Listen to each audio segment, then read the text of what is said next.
మా అమ్మకి కంటికి చిన్న ఆపరేషన్ ఏదో చేపిద్దామని హాస్పిటల్కి వచ్చామన్న. హాస్పిటల్లో ఋషిల్ గారు చేసిండే రచ్చ చూడండి ఎట్లుందో.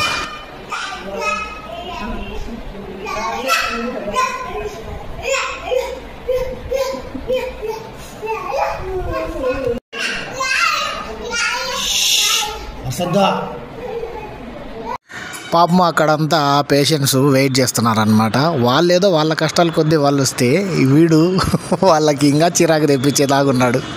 అందుకు బయటికి తీసుకొచ్చా. అక్కడ పడేసినాడు పాల డబ్బా వీడు ఋషిల్ గాడు. ఇక్కడ లేదు ఇటు రావడానికి. అటు వచ్చినా కూడా ఇలా రాలేం.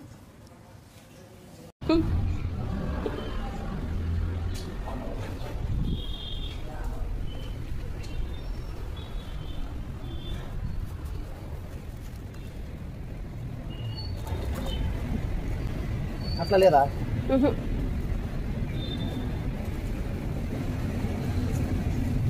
ప్యాంటు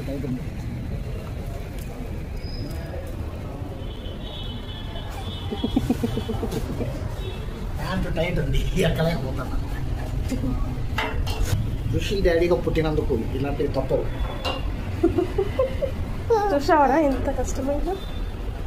అక్కడ ఉంటే పాల డబ్బా పడేసినాడని ప్లేస్ మార్చినామన్నమాట. ఇక్కడ ఏం చేసినాడంటే ఆ లోపల నుండి బయటికి పరిగెత్తడం స్టార్ట్ చేసినాడు. ఇది ర్యాంప్ భలే ఉంది అని చెప్పి.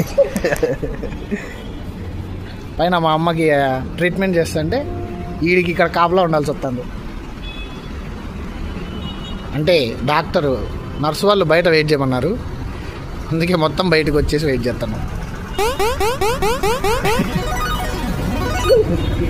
చూడండి ఇట్లున్నా కూడా వాడు ఎట్లా పరిగెత్తున్నాడు.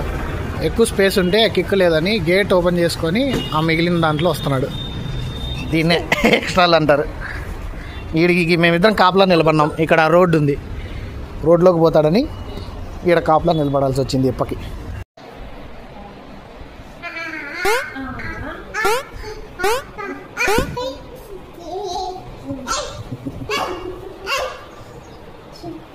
ఏమైందిరా? ఏమైంది?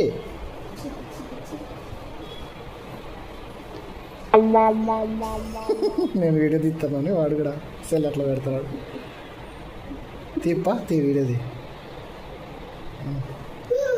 రాదులే నీకు, ఎందుకు అవసరమో. ఒక వికెట్ అవుట్, రెండో వికెట్ ఆన్ ది వే. లేచింది. ఒక వికెట్ అవుట్ అంటానే లేచింది. ఈ వికెట్ ఎప్పటికీ అవుట్ కాదు.